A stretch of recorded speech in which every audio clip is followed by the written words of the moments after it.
What's going on, everybody? Top of the afternoon to you. This is David McDonald coming to you from the DMD Real Estate Group YouTube page. Today, I just wanted to go over one topic, and that one topic is how do you find the right house for your client?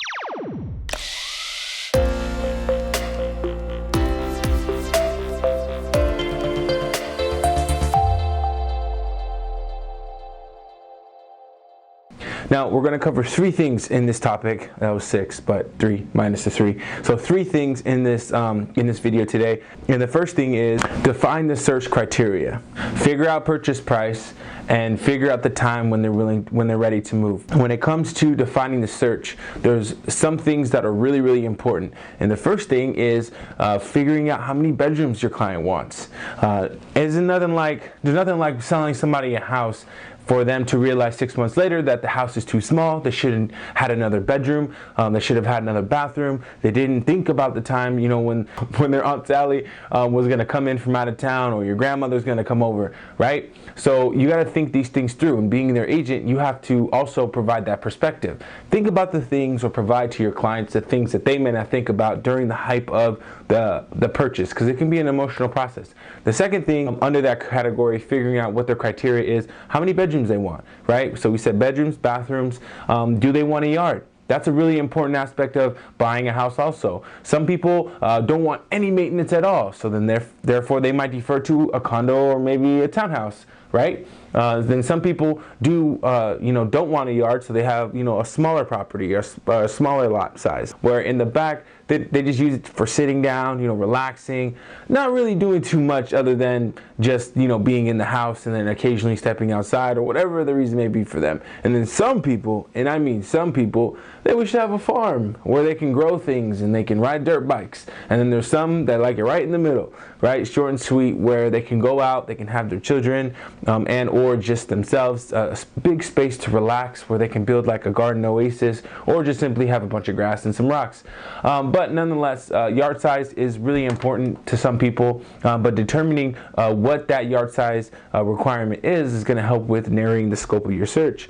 So the more specific you are in that regard, the better your search will be. One of the other variables when defining a home search is figuring out whether or not they want a garage, or whether or not they want a two-story house. So for some people that on occasion, or sometimes a little bit older, they prefer a Rambler style home where they don't have to walk up several flights of stairs to get to the bedroom. Homes that are being built but they're stacked like 3 layers up, so rather than having your standard 2-level split entry and or walking on the main floor and then going up a flight of stairs, they actually have 3. So you walk in on the bottom floor, walk up your first flight, and you have your kitchen and your living space and a bedroom and a bathroom, full bathroom. And then on the very top floor you have a couple other bedrooms, the master bedroom, etc. And so you have to specify or figure out exactly what your client's looking for, to the capacity of, do they want everything on 1 floor? They want things on 2 floors, maybe even 3, or maybe sometimes 4 floors if you have a downstairs basement also.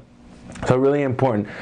So with that, we've covered the bedroom and bathroom requirements, the yard size, the type of home, single standing Rambler, 2-story, 3-story, or multi-level home. The second thing that's most important about helping your buyer find the right home is figuring out when they're going to move. So sometimes buyers are restricted by having to sell their home in order to move into their new home, or sometimes buyers have rental properties, or they have an actual rental that they're living in, and so they have leases. So it's really important before you start the home buying process to actually have that conversation with your buyer to say, hey, when is your lease expire? Because if I help you go find homes, depending on how your market is moving, right? Because it varies across the nation. Whatever your market is doing it, the faster houses are selling, the more accurate you want to be with this one detail. Because if their lease expires, obviously, anytime after 15 days or 30 days, and houses are selling, faster than that, for you to spend your time, your valuable time, and spend their valuable time, go out, look for homes, fall in love, and go through this whole process, it might not be the best use of time, because by the time they're ready, they're pre-approved, they actually, the house may be gone.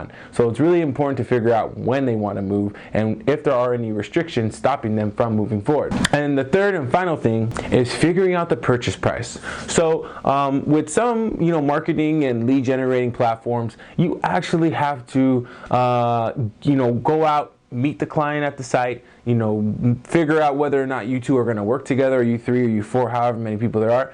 Are you going to work together, or are you not going to work together? You want to build the relationship. And so for some, leads that, or systems or people that you may, get involved with, because I have a couple marketing campaigns myself, but usually my rule of thumb is go out and meet them if they come off of a referral source, because then you can get a good energy. Then you can work on, earning the relationship with the potential buyer, and then deepening their understanding of how this process is going to look.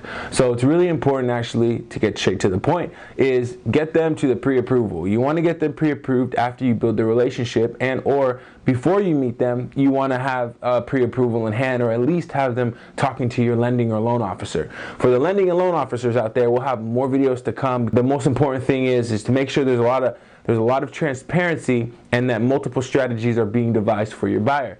And that's the way that we are able to help them toward their goal of purchasing the home. So how do you find the right home? You make sure we cover these 3 steps: determining what their criteria is first and foremost, figuring out if there are any restrictions if to them buying their next house, and then thirdly and or firstly, these can be in all different orders, getting them pre-approved and figuring out what their purchase price is, because there's nothing like going out there and looking at $1 million home only to figure out that your client can qualify for a $250,000 condominium. So with that being said, hopefully this was helpful. This is David McDonald checking out DMD Real Estate Group. I'll see you guys next time. See ya.